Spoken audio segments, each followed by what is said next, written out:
अस्सलाम वालेकुम स्टूडेंट्स। आज का हमारा टॉपिक है एंट्रोपी इन रिवर्सिबल प्रोसेस। एंट्रोपी के बारे में ऑलरेडी हम बात कर चुके हैं। अगर आपने वो लेक्चर देखना है तो मैं उसका लिंक जो है वो डिस्क्रिप्शन बॉक्स में डाल दूँगी, आप वहाँ से देख सकते हैं। तो थर्मोडायनामिक में दो तरह के प्रोसेसेस होते हैं, एक रिवर्सिबल प्रोसेसेस और एक इरिवर्सिबल प्रोसेसेस। ठीक है, तो हमने एंट्रोपी जो है उसकी वैल्यू कैलकुलेट करनी है रिवर्सिबल प्रोसेस में। तो रिवर्सिबल प्रोसेस जो है वो क्या होता है? A reversible process can be reversed without leaving any trace on the surrounding. ठीक है, यानी एक प्रोसेस नेचर में हुआ है तो आप उसको दोबारा से वापस अपनी इनिशियल कंडीशन में ले आएँ, सिस्टम को प्लस सराउंडिंग उसको अपनी इनिशियल कंडीशन में ले आए तो कोई चेंज ना आए, ऐसा प्रोसेस जो है वो रिवर्सिबल प्रोसेस कहलाता है, जो रिवर्स हो सके। ठीक है, जैसे फॉर एग्जांपल थर्मोडायनामिक प्रोसेस में हम बात करते हैं कि आप एक इनिशियल स्टेट है और एक फाइनल स्टेट है। ठीक है, आप दरमियान में कोई हीट एक्सचेंज करते हैं या वर्क डन करते हैं तो और दोबारा से सिस्टम जो है वो दोबारा अपनी इनिशियल स्टेट पे आ जाए, जैसे कार्नट साइकिल में होता है, मुख्तलिफ प्रोसेस से गुजरने के बाद सिस्टम जो है वो अपनी इनिशियल कंडीशन पे आ जाता है। तो ऐसा सिस्टम जो है वो फिर क्या कहलाता है?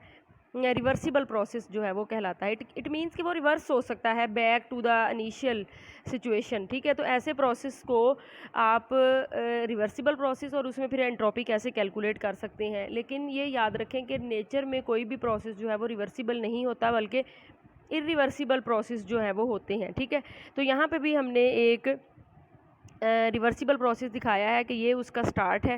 ठीक है, उसको ऐसे कंप्रेस करवाया गया और फिर एक्सपेंड करवाया गया, तो दोबारा जो है वो उसने अपनी जो उसकी इनिशियल सिचुएशन थी वो दोबारा उसी पे आ गया। तो ऐसे प्रोसेसेस में एंट्रोपी को आप कैसे जो है वो कैलकुलेट कर सकते हैं। ठीक है, तो उसके लिए जो है वो सबसे पहले अगर हम थर्मोडायनामिक यानी हीट इंजन की बात करें तो हीट इंजन में एक साइक्लिकल जो है वो प्रोसेस होता है, जिसमें थर्मोडायनामिक एडियाबैटिक और आइसोथर्मल प्रोसेसेस होते हैं। Adiabatic expansion, adiabatic compression, isothermal expansion और आइसोथर्मल कंप्रेशन, और दोबारा से सिस्टम अपनी इनिशियल कंडीशन पे वापस चला जाता है, तो उस साइकिल को आप रिवर्सिबल साइकिल का नाम जो है वो दे सकते हैं। ठीक है, तो हम उसके लिए एंट्रोपी को कैसे कैलकुलेट कर सकते हैं, तो उसको समझने के लिए पहले हम एक सिचुएशन जो है वो लेते हैं जिसमें दो आर्बिट्रेरी पॉइंट है।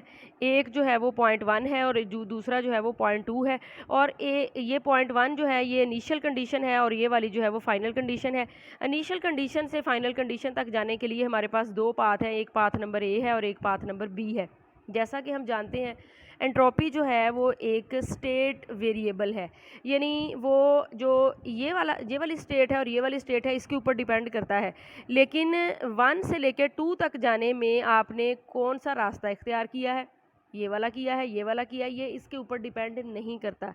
इसको कहते हैं स्टेट वेरिएबल। ठीक है, तो इसमें अगर फॉर एग्जांपल आप इस तरह से गए हैं और ये यहाँ से ऐसे वापस आ गए हैं, तो ये फिर प्रोसेस क्या कहलाएगा? रिवर्सिबल प्रोसेस जो है वो कहलाएगा, यानी दोबारा से आप फाइनल कंडीशन से इनिशियल कंडीशन पे वापस पहुंच गए हैं। ठीक है, स्टेट वेरिएबल के लिए जो एक ज़्यादा आसान एग्जांपल है वो पोटेंशियल एनर्जी की भी हो सकती है।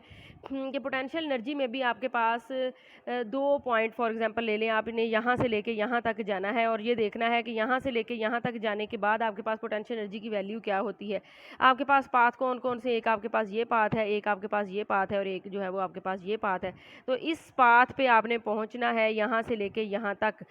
लेकिन जब आप यहाँ पे पहुँचेंगे मुख्तलिफ पाथ के ज़रिए, यानी चाहे यहाँ से यहाँ तक पहुँचें, यहाँ से यहाँ तक पहुँचे या यहाँ से यहाँ तक पहुँचे, तो तमाम पाथ में आपके पास पोटेंशियल एनर्जी की एक ही वैल्यू होगी। तो पोटेंशियल एनर्जी जो है वो भी स्टेट वेरिएबल है, यानी वो स्टेट में जो तब्दीली है उसके ऊपर डिपेंड करता है। वो तब्दीली आप कैसे लेके आए हैं, पाथ के ऊपर डिपेंड जो है वो नहीं करता। Same the case for entropy. तो एंट्रोपी जो है, अगर हम बात करें एंट्रोपी की, कि जब आप ये वाला इस तरह से जाते हैं और दोबारा यहाँ से वापस आते हैं तो ये रिवर्सिबल हो गया, यानी आपने 1 से लेकर 2 तक गए और 2 से लेकर 1 तक आए, तो इसमें आप कह सकते हैं कि क्लोज जो है वो आपके पास पाथ आ गया। तो क्लोज पाथ के लिए जो एंट्रोपी का जो आपके पास चेंज आ रहा होता है वो क्या होता है?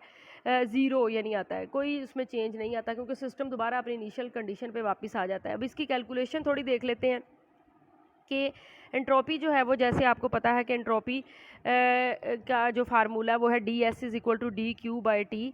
और अगर आप रिवर्सिबल प्रोसेस की बात करते हैं, रिवर्स जो हो गया यानी यहाँ से लेके यहाँ तक और फिर दोबारा यहाँ से लेके यहाँ तक, तो इस प्रोसेस में जो टोटल एंट्रोपी का चेंज आएगा, टोटल क्लोज इंटीग्रल, एक integral for a close path is equal to 0। तो आप यहाँ पे लिख सकते हैं कि dq/t इज इक्वल टू 0। इसको एग्जैक्ट डिफरेंशियल भी कहते हैं, यानी जो भी वैल्यू है एक क्लोज इंटरवल के लिए वो 0 हो जाती है, क्योंकि सिस्टम दोबारा अपनी इनिशियल कंडीशन पे आ जाता है। इसको ज़रा मज़ीद सिंप्लीफाई करने के लिए, अगर आप एक सिस्टम को डिस्टर्ब करते हैं लेकिन उस डिस्टर्बेंस को दोबारा से रीट्रेस कर लेते हैं, रीगेन कर लेते हैं, तो उसमें कोई चेंज तो नहीं आएगा ना। जब चेंज नहीं आएगा तो एंट्रोपी जो है वो एक्चुअली उसी डिस्टर्बेंस, उसी डिसऑर्डरनेस जो है उसको कैलकुलेट करने का नाम है। तो इसीलिए हम ये कह सकते हैं कि ऐसे प्रोसेस में एंट्रोपी में कोई चेंज नहीं आता, या टोटल जो भी चेंज आया होता है वो 0 होता है, ठीक है, 1 से लेके 2 तक और दोबारा 2 से लेके 1 तक, ठीक है। तो इसी को जो है वो एग्जैक्ट डिफरेंशियल भी कहा जाता है। इसमें जो dq है is a very small amount of heat, तो इसको आप एग्जैक्ट डिफरेंशियल नहीं कह सकते, लेकिन जो टोटल जो है ये हमारे पास एग्जैक्ट डिफरेंशियल है, ठीक है।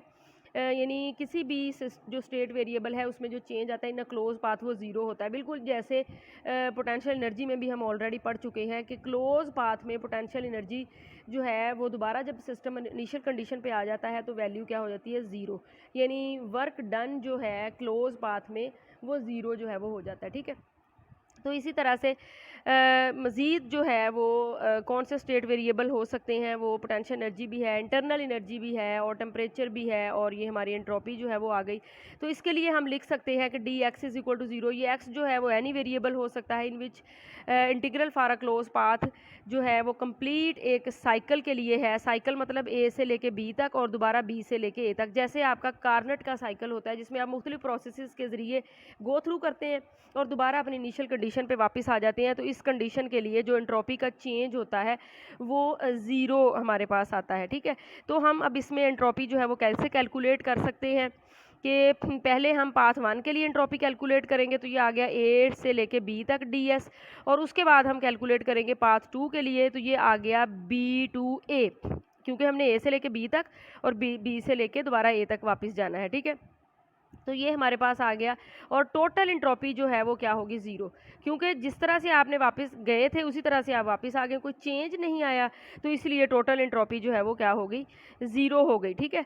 और ये दो इक्विलिब्रियम स्टेट है, ये इसको भी इक्विलिब्रियम स्टेट, ये भी इक्विलिब्रियम स्टेट, और ये पाथ 1 के ज़रिए जो है वो दोनों इक्विलिब्रियम स्टेट जो है वो कनेक्ट है। एक स्टेट 1 है और समझ लें दूसरी स्टेट जो है वो 2 है, ठीक है।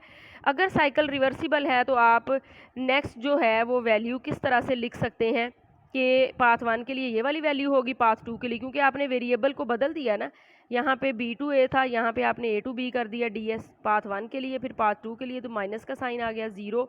और आप ये कह सकते हैं कि जो पाथ 1 में थी वही पाथ 2 में रही। तो एंट्रोपी जो है वो किसी भी रिवर्सिबल प्रोसेस में उसमें कोई भी चेंज जो है वो नहीं आती, या एक क्लोज पाथ के लिए जो एंट्रोपी का चेंज होता है वो क्या आता है, 0, ठीक है। रिवर्सिबल प्रोसेस में यानी थर्मोडायनामिक में रिवर्सिबल प्रोसेस में एंट्रोपी में चेंज जो है वो नहीं आता, कांस्टेंट रहती है एंट्रोपी, और आप उसको इस फार्मूले से जो है वो कैलकुलेट कर सकते हैं।